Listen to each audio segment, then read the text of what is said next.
Hello, dear students. In the previous lecture, we have discussed regarding concepts of basic block and flow graph, how to construct basic blocks, how to construct flow graphs. Now, there is a very big challenge in front of us, and what is that? Is that how will you optimize these basic blocks? Because the objective is to get an optimized code for a sequence of statements which are being given as input. So it is very important for us to optimize this basic blocks. So we shall see what are the techniques which are used for this optimization technique of basic block. Okay, so we shall see one by one.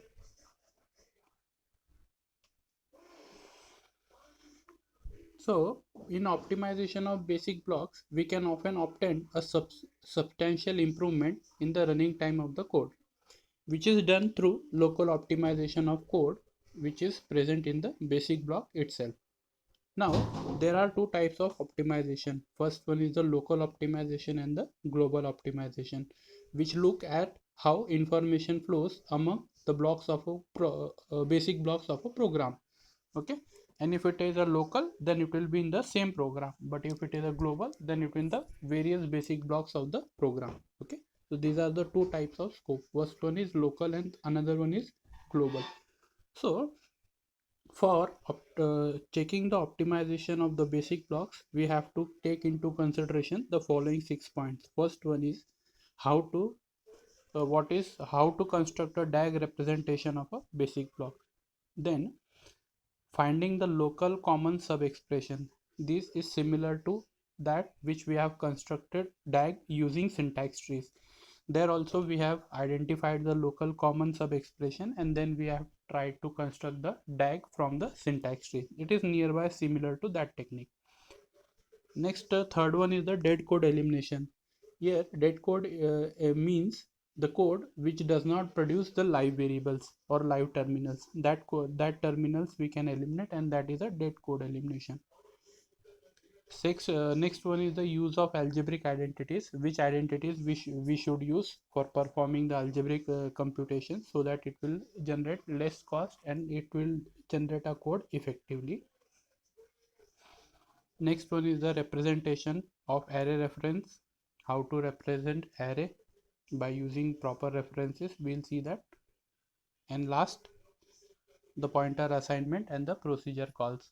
Okay, so we'll see one by one. So first one is the DAG representation of basic blocks. Many important technique for local optimization has been taken into consideration for transforming a basic block into a DAG. DAG itself here is a directed acyclic graph, which we have already discussed in syntax directed translation schemes. Okay, here we have introduced a DAG for single operations or single expressions.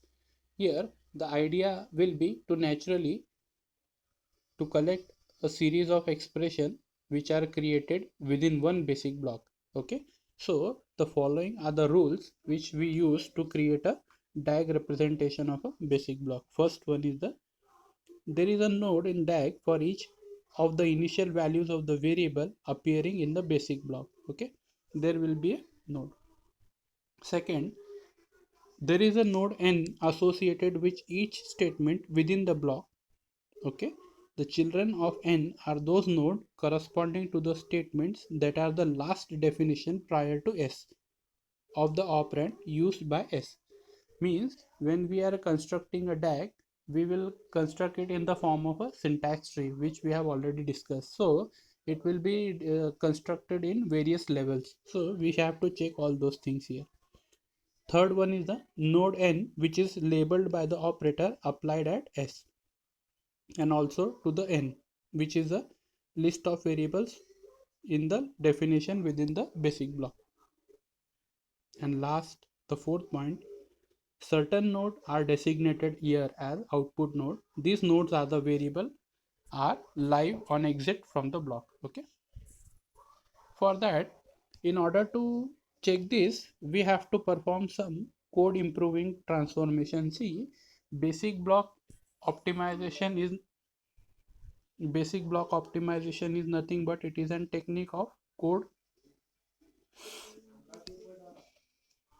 optimization only. So there have to be certain steps which has to be taken for code improving. Okay, so these are the 4 steps. First one is we can eliminate local common sub expression, that we will see in the next slide. How will we eliminate the local common sub expression? How will we eliminate dead code? That also we'll see. We can reorder statement. How to reorder? We will also see, that is how to reorder in the sense we have to check for the what algebraic identities we will make use in the program for it effective code generation. And last one is the algebraic loss to again reorder operand for 3 address code, which will simplify the computation of the code. Okay, so we'll see one by one. See, next one is the local, finding the local common sub expression. Consider this diagram. There is one 3 address code given to you, and we have constructed the directed acyclic graph from this. So this directed acyclic graph can be created only after the construction of syntax tree. What is difference between syntax tree and DAG is, in syntax tree we will draw the syntax tree for all the variable a, b, c and d, but in DAG we will create a simplified diagram of that syntax tree. Means an optimized syntax tree is a DAG. Okay, so consider this statement where there are total 4 expression: a equals to b plus c, b equals to a minus d, c equals to b plus c and d equals to a minus d. Here we need to construct the node for the third statement, c equals to b plus c. But if you see this statement, we will find that a equals to b plus c has been already computed. Okay, so here it doesn't has to be computed again. If it was a syntax tree, we will compute for a also and for c also, but for DAG it will not be constructed. Okay,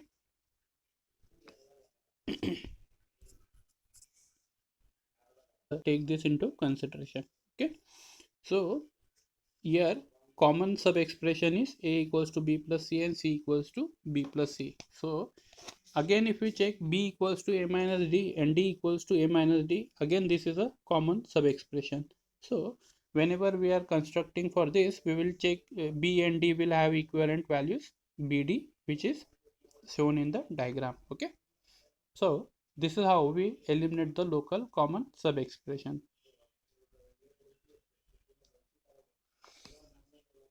Third one is the dead code elimination. Dead code is nothing but the code which doesn't generates any live variables. That type of code is dead code. Okay, so we can delete any root node from the DAG that has no live variable attached. So the code which doesn't have any live variable attached with it is called as a dead code, and we can eliminate that code. So if you see this diagram of the expression which is drawn over here, the same, the syntax tree has been created. Here you can see that a, b, c and e are the 4 expression which are holding some values of an expression. Okay, so here a and b are live variable because they are generating some values b naught, c naught, and b is generating d naught and b naught. Okay, but here if you see in this, c and e are not generating any of the values. Okay, so we can immediately remove the root label e. Then the root node labeled as C also becomes a root, and which can also be removed. The reason why we are removing this is they have no live variable attached with them. So that is being considered as a dead code. So we have to eliminate that. The roots which are labeled as A and B remain since they have live variables attached with them. So we cannot delete A and B. So next, fourth one is the use of the algebraic identities. Here, making proper use of these algebraic identities is another important class of optimization techniques which is being performed on the basic blocks, because these algebraic identities are already understood by the machine itself. So it is up to the user to make proper use of these algebraic identities while giving an input to the program. Okay, so consider this statement where some arithmetic expression has been represented, such as x plus 0 equals to 0 plus x equals to x. So we can just simplify that expressions, which is expression how means we can see that one expression is an expensive expression and one expression is a cheaper expression. So why we say that as an expensive expression? Because x square when we give, then it has to calculate the power function, and then it has to check the meaning of power function, and again it has to calculate execute power, and then it will execute x. So simply x square is very expensive because there is a execution of power function also. But if you write the same statement as x into x, it will generate, there is no need to execute the power function, so it is cheaper as compared to that of x square. Similarly, 2 into x will be x plus x, because multiplication is a very expensive operation as compared to addition. So 2 into x is expensive as compared to x plus x. Okay, division is again one of the most expensive as compared to multiplication, so we will prefer multiplication operation. So one thing has to be taken into consideration here is that first, in choosing the proper algebraic identities, we have to choose first proper algebraic identities which are important for optimization of basic block. Second one is the reduction in strength. Okay, as we have seen, the expensive operations and cheaper operations both will result in the same values, but we should try to use the cheap operations. And third one is the constant folding. So constant folding is avoiding any multiplication, division, or any high priority operations at runtime. So if we are possible, if it is possible for us to calculate and directly give the constant value, then it will be very much useful. Okay, so here you can see 2 into 3.14 will be given as 6.28, means it will reduce the time of computation of 2 into 3.14 at runtime. So we can directly use 6.28. This is called as constant folding. So for algebraic identities, we use algebraic identities as a class of optimization. Second one, reduction in strength. Third one is the constant folding. The next is important, how will you access array elements in a DAG? Okay, now since array elements are in n number of elements, okay, so there are n number of elements while we are discussing with an array.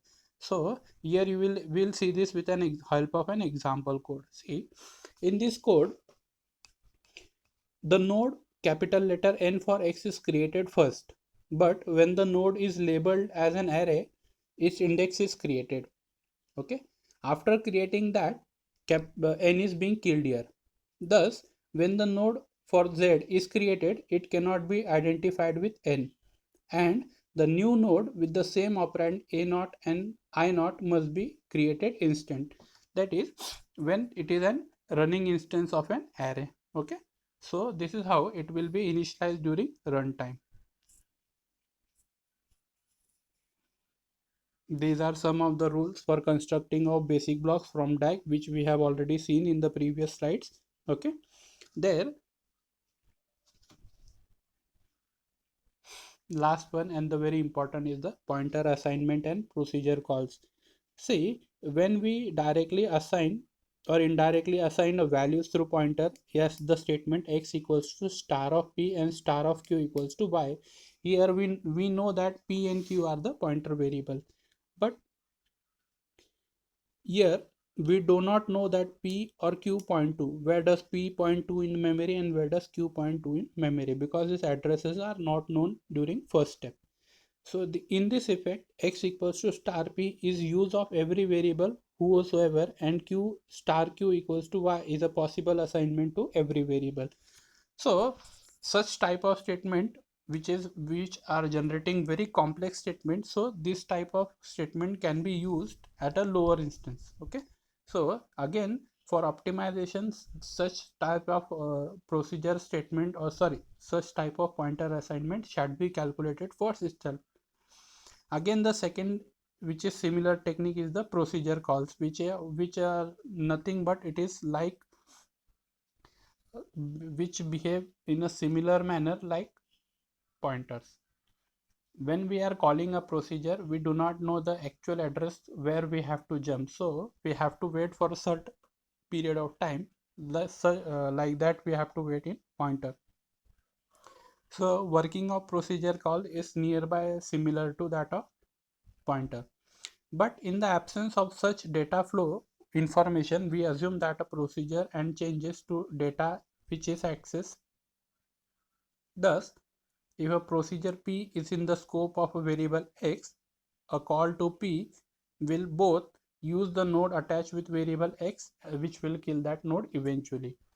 So basic idea is that first we should try to compute this pointer assignment and procedure calls statement in the intermediate code representation itself, so that whenever we are calculating the code optimization, it doesn't trouble us for effective code generation, that is the code optimization.